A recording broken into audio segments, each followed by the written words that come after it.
Welcome to Section 7, Troubleshooting Tips. When developing Angular apps with the Angular CLI, we can run into some common issues. Debugging common scenarios.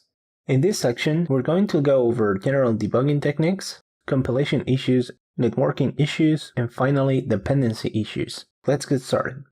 Debugging your code when running the development server is pretty easy, but we have to take a few things into account.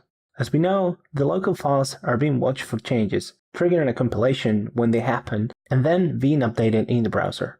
Along with the compiled JavaScript, we get special files called source maps. These files are referenced in annotations in the final JavaScript and help the browser tools map the generated JavaScript code to the original TypeScript. On the left, we have the source code for a simple app component. On the right, we can see inside the developer tools the generated JavaScript with the source map annotations. One of the most useful tools when we are debugging in the browser is the development tools debugger. I could click on one of these line numbers on that JavaScript file and have the browser stop execution when it gets to that point. It's much easier to do this in code though. Notice that single instruction inside of the constructor, that debugger statement?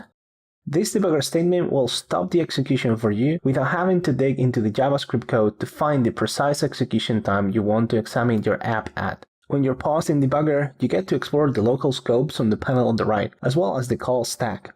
The developer tools debugger is a really powerful tool.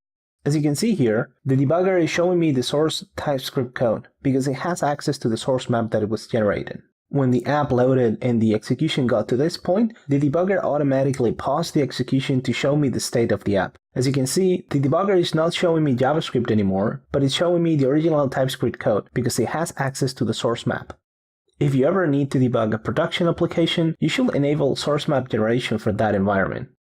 If you check the Angular configuration, by default, the production settings have disabled source map generation, and your browser won't be able to follow the JavaScript code back to TypeScript. Finally, when debugging Angular applications, having an overview of the component tree, the bound events, and the component states is really helpful. Augury is a browser extension that lets you do just that.